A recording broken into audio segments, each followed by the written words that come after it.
प्यारे बच्चों, आज हम लोग नॉन ट्रेडिंग ऑर्गेनाइजेशन के बारे में पढ़ेंगे कि नॉन ट्रेडिंग ऑर्गेनाइजेशन क्या होते हैं, इनका उद्देश्य क्या होता है, कौन बनाता है और कौन कौन से लेखे बनाए जाते हैं।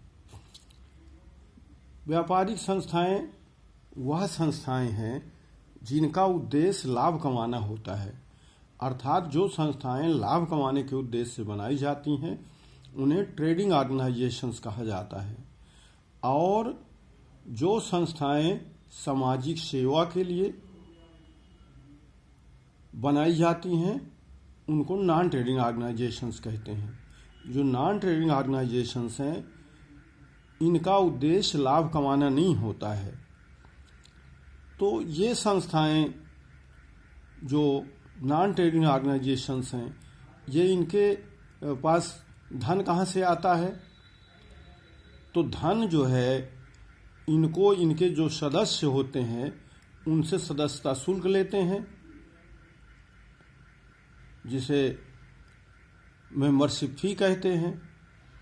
इन्हें दान मिलता है विभिन्न संस्थाओं से, अर्थात डोनेशन मिलता है, अनुदान मिलता है, ग्रांट जिसे कहते हैं, और भी अन्य स्रोतों से ये धन का जो इनके पास आता है और उसका ये विभिन्न सामाजिक उद्देश्यों के लिए उपयोग करते हैं।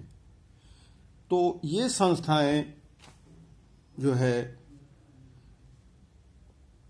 विभिन्न स्रोतों से धन इकट्ठा करती हैं, धन प्राप्त करती हैं और उनका इस्तेमाल भी सामाजिक सरोकार के लिए करती हैं। तो व्यापारिक संस्थाएं वह संस्थाएं हैं जिनका उद्देश्य सेवा प्रदान करना होता है। इनका उद्देश्य लाभ कमाना बिल्कुल भी नहीं होता है। गैर व्यापारिक संस्थाएं सदस्यों से प्राप्त चंदे या शुल्क, दान और अनुदान तथा अन्य स्रोतों से प्राप्त राशियों से धन इकट्ठा करती हैं। ये संस्थाएं वर्ष भर में प्राप्त धनराशियां व भुगतान के लिए प्राप्त एवं भुगतान खाता और आय व्यय खाता तथा वर्ष के अंत में आर्थिक चिट्ठा का निर्माण करती हैं। तो ये जो गैर व्यापारिक संस्थाएं हैं ये received and payment account, income expenditure account और वर्ष के अंत में अपनी आर्थिक स्थिति की जानकारी हेतु बैलेंस शीट का निर्माण करती हैं। तो आइए देखते हैं, ये मुख्य रूप से ये संस्थाएं 3 प्रकार के खातों का निर्माण करती हैं। Number 1 received and payment account, जिसे प्राप्ति एवं भुगतान खाता कहा जाता है। ये संस्थाएं विभिन्न जगहों से, विभिन्न संस्थानों से, विभिन्न व्यक्तियों से चंदे के रूप में, सदस्यता शुल्क के रूप में, दान या चैरिटी के रूप में, अनुदान के रूप में और लेक्चर्स से या ओल्ड पेपर न्यूज़पेपर बेच करके या पुरानी कोई सामग्री संपत्ति बेच करके राशियां प्राप्त करती हैं और उनको विभिन्न खर्चों में पेमेंट करती हैं। दूसरा ये बनाती हैं इनकम एंड एक्सपेंडिचर अकाउंट। ये इसको आय एवं व्यय खाता कहते हैं, अर्थात इन संस्थाओं को कहाँ कहाँ से कितनी इनकम प्राप्ति हुई है और उसको इन्होंने खर्च कहाँ कहाँ किया है, इसके लिए ये आय एवं व्यय खाता बनाया जाता है। यदि आय अधिक है और व्यय कम है तो सरप्लस बोलते हैं, इसको कहते हैं एक्सेस ऑफ इनकम और एक्सपेंडिचर, या इसी को सरप्लस कहते हैं। अगर एक्सपेंडिचर अधिक है और इनकम कम है तो बोलते हैं एक्सेस ऑफ एक्सपेंडिचर और इनकम, इसको डिफिसिट बोलते हैं, कमी बोलते हैं, अर्थात आय का व्यय पर अधिक या व्यय का आय पर अधिक। इसको जब हम लोग बैलेंस शीट बनाते हैं तो वहां पर कैपिटल फंड में इसको अगर सरप्लस है तो जोड़ देते हैं, अगर डिफिसिट है तो घटा देते हैं। अब इसी तरह से हम लोग जो इसका तीसरा मुख्य खाता है वो बनाते हैं आर्थिक चिट्ठा, इसे बैलेंस शीट कहते हैं। बैलेंस शीट वर्ष में एक बार एक निश्चित तिथि को बनाई जाती है और इसलिए बनाई जाती है कि प्रत्येक संस्थान यह जानना चाहता है कि उसकी आर्थिक स्थिति कैसी है, यानी उसकी आर्थिक स्थिति सुदृढ़ हुई है या कमजोर हुई है, उसकी कितनी लायबिलिटीज हैं या कितनी जो है उसके एसेट्स हैं। ये जानने के उद्देश्य से प्रत्येक संस्था वर्ष में एक बार एक निश्चित तिथि को बैलेंस शीट का निर्माण करती है। तो ये हमने जाना कि गैर व्यापारिक संस्थाएं क्या हैं और वो कौन कौन से खाते मुख्य रूप से बनाती हैं। आइए अब देखते हैं कि व्यापारिक संस्थान या व्यापारिक संस्थाएं, बिजनेस इंस्टीट्यूशंस या बिजनेस ऑर्गेनाइजेशन कितने प्रकार के होते हैं। तो आइए इसको देखते हैं। व्यापारिक संस्थाएं, बिजनेस ऑर्गेनाइजेशन को हम दो वर्गों में बांट करके अध्ययन कर सकते हैं। एक को कहते हैं ट्रेडिंग ऑर्गेनाइजेशंस और दूसरा है नॉन ट्रेडिंग ऑर्गेनाइजेशंस। जैसा कि हम लोग अभी ऊपर अध्ययन कर चुके हैं कि ट्रेडिंग ऑर्गेनाइजेशंस वह ऑर्गेनाइजेशंस हैं जिनका उद्देश्य लाभ कमाना होता है। अब आप कहेंगे कि यदि संस्थान लाभ नहीं कमाता, हानि कमाता है, तो क्या वो ट्रेडिंग ऑर्गेनाइजेशंस नहीं होगा? कहा यह गया कि जो संस्थाएं लाभ कमाने के उद्देश्य से बनाई जाती हैं, अर्थात उन संस्थाओं का उद्देश्य लाभ कमाना होता है, उनका उद्देश्य हानि कमाना नहीं होता है। भले ही उन संस्थाओं को हानि हो जाए, लेकिन उनका उद्देश्य लाभ कमाना होता है। तो ऐसी संस्थाएं जिनका उद्देश्य लाभ कमाना होता है उन्हें व्यापारिक संस्थाएं कहा जाता है। और ये जो व्यापारिक संस्थाएं हैं, इनका लेखांकन, इनमें लेखांकन को जो सिद्धांत है उसको दोहरा लेखा प्रणाली के आधार इसके खाते बनाए जाते हैं और इसका सिद्धांत है नॉन फंड अकाउंटिंग। और दोहरा लेखा प्रणाली आप जानते हैं किसे कहते हैं। दोहरा लेखा प्रणाली में दो पक्ष होते हैं, एक को डेबिट करते हैं और एक को क्रेडिट करते हैं। ये आप जानते ही हैं, पिछली कक्षाओं में आपने इसको पढ़ा हुआ है। तो इसका जो लेखांकन है वो एक्यूरल कॉन्सेप्ट, उपार्जन संकल्पना, एक्यूरल कॉन्सेप्ट कहा जाता है उपार्जन संकल्पना पर लेजिस्लेटिव अकाउंटिंग सिस्टम के आधार पर दोहरा लेखा प्रणाली के अनुसार किया जाता है। और ट्रेडिंग ऑर्गेनाइजेशन जो है, इसका स्वामित्व सरकारी या निजी दोनों प्रकार का हो सकता है। अर्थात ये जो ट्रेडिंग ऑर्गेनाइजेशन है इनका स्वामी सरकार भी हो सकती है या कोई निजी व्यक्ति या संस्था हो सकती है। इसी तरह से नॉन ट्रेडिंग ऑर्गेनाइजेशन के बारे में अध्ययन करते हैं, जो इस चैप्टर का नाम ही है नॉन ट्रेडिंग ऑर्गेनाइजेशन। तो ये नॉन ट्रेडिंग ऑर्गेनाइजेशन का उद्देश्य सामाजिक सेवा प्रदान करना होता है। जैसा कि हम लोग ऊपर पढ़ चुके हैं कि इन संस्थाओं का उद्देश्य लाभ कमाना तो बिल्कुल भी नहीं होता है, बल्कि इन संस्थाओं का उद्देश्य सामाजिक सेवा प्रदान करना होता है। और इनका सिद्धांत जो है फंड अकाउंटिंग के आधार पर बनाया जाता है। इनके जो खाते हैं वो फंड अकाउंटिंग पर आधारित होते हैं। अब कहते हैं कि गैर व्यापारिक संस्थाओं को ये सब बनाने की क्या जरूरत है, ये लेखे क्यों बनाती हैं, अगर ना बनाएं तो क्या दिक्कत आएगी, बनाती हैं तो क्या फायदे हैं। तो सबसे बड़ी चीज़ तो ये है कि जो गैर व्यापारिक संस्थाएं हैं उनको इसलिए बनाना पड़ता है ये सब खाते कि वो विभिन्न संस्थाओं से, विभिन्न व्यक्तियों से चंदे एकत्रित करती हैं, दान के रूप में पैसे लेती हैं, तो उन्हें उन व्यक्तियों के प्रति जवाबदेही होती है कि वो उन पैसों का इस्तेमाल सही जगह पे कर रहे हैं या नहीं कर रहे हैं। तो एक तो जवाबदेही बताने के लिए कि जिस उद्देश्य के लिए पैसा उन्होंने प्राप्त किया है उस पैसे का इस्तेमाल उन्होंने सही जगह पे और उसी उद्देश्य के लिए किया हुआ है।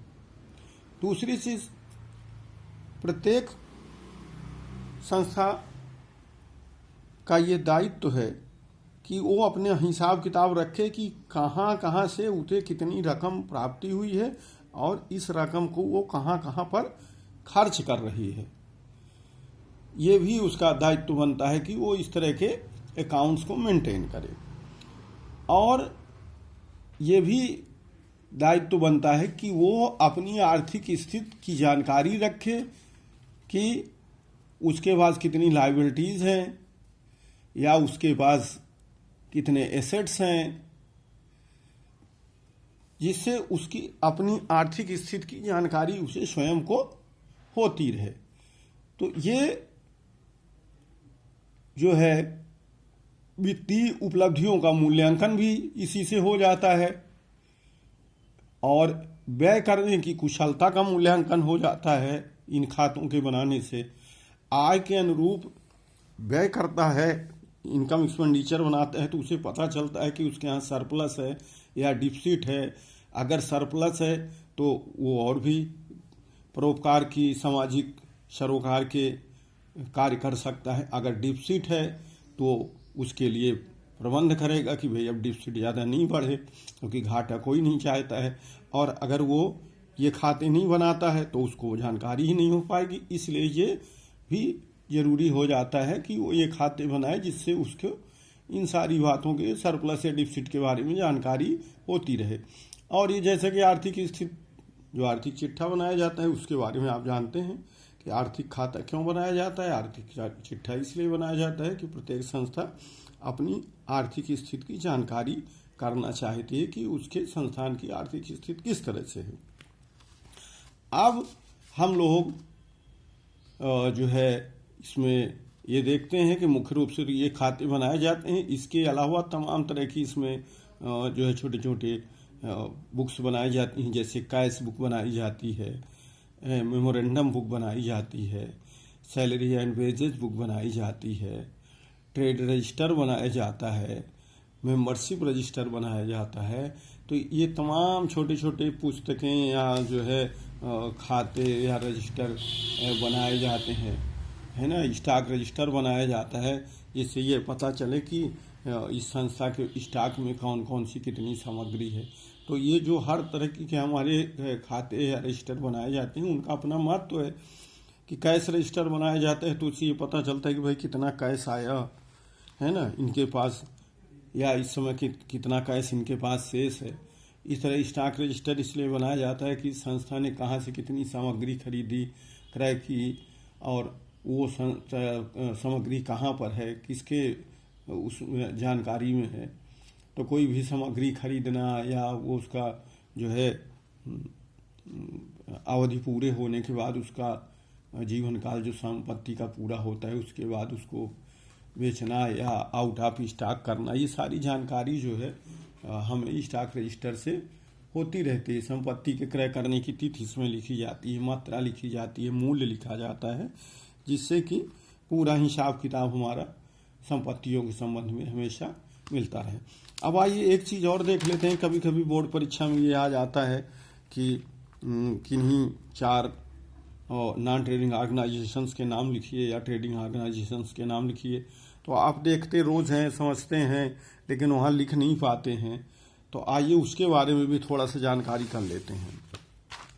तो ट्रेडिंग ऑर्गेनाइजेशन के जो एग्जाम्पल हैं वो जैसे कोई भी आप ले लीजिए, जो आप विभाग देखते हैं, निर्माण विभाग ये जो रोड बनाता है, खनन विभाग यानी बालू का खनन है, कोयला का खनन है, या और किसी तरह के खनन है ना, वो सब खनन विभाग के अंतर्गत आता है। बैंकिंग विभाग है, ये जो बैंक हैं ये भी जो है ट्रेडिंग ऑर्गेनाइजेशन से, चूँकि ये भी लाभ कमाने के उद्देश्य से काम करते हैं। बीमा है, रेलवे है, रोडवेज है, ये सारे विभाग क्या करते हैं, इनका उद्देश्य लाभ कमाना होता है।